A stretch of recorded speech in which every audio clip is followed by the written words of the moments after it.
கரெக்டான நேரத்தில் ஒரு டிசிஷன் எடுக்க முடியலையா? ஸோ இந்த ஸ்டோரி கேட்போமா?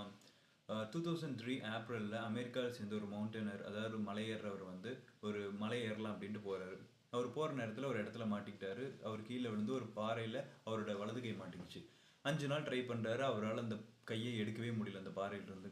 வேறு ஆப்ஷனே இல்லைன்னு கையை துண்டாக கட் பண்ணி எடுத்துட்டாரு. அவர் அங்கேருந்து ரிலீஸ் ஆனதுக்கப்புறம் அவரோட காரை தேடுறாரு. அப்புறம் தான் ஞாபகம் வருது, இவரோட காரை வந்து 13 கிலோமீட்டர் தள்ளி நிறுத்தியிருக்காரு. ஸோ நடந்துகிட்டே இருக்காரு. ஒரு வழியில் அவர் கார் ரீச் பண்ணுறதுக்கு முன்னாடி ஒரு ஃபேமிலி பார்க்குறாங்க. வெக்கேஷனுக்கு வந்த ஒரு ஃபேமிலியை. அந்த ஃபேமிலி வந்து ஹெல்ப் பண்ணுறாங்க. அதனால ஒரு 4 மணி நேரம் ட்ரீட்மெண்ட்டுக்கு அப்புறம் அவர் வந்து க்யூர் ஆகிட்டார். அப்புறம் இதெல்லாம் செக் பண்ணி அவரோட கையை ரெக்கவர் பண்ணி அதை சாம்பல் பண்ணி அவருக்கு கொடுக்குறாங்க. அது 6 மந்த்ஸ் கழித்து அந்த ஆக்சிடெண்ட்டான அதே பிளேஸுக்கு அவர் அந்த சாம்பலை கொண்டு போய் அந்த சாம்பலை அதே இடத்துல வீசிட்டு வந்துடுறாரு. ஸோ இதிலிருந்து பாருங்களேன், அவர் வந்து 5 டேஸ் ஸ்ட்ரகிள் பண்ணியிருக்காரு. அது கொஞ்சம் பெரிய ஸ்ட்ரகிள்னே வச்சுப்போமே. ஆனால் அந்த 5 டேஸில் அவர் எப்போ அவர் கையா உயிரா அப்படின்னு யோசிச்சுட்டு கரெக்டாக கையை கட் பண்ணிட்டு இருந்ததுனால தான் இப்போது அவர் ஒரு பெரிய ஆத்தராக இருக்கார். அவரை பற்றி நிறைய மூவிஸ் கூட வந்திருக்கு.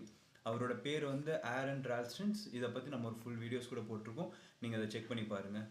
ஸோ இந்த வீடியோ யூஸ்ஃபுல்லாக இருந்தால் லைக் பண்ணுங்கள், சப்ஸ்கிரைப் பண்ணுங்கள்.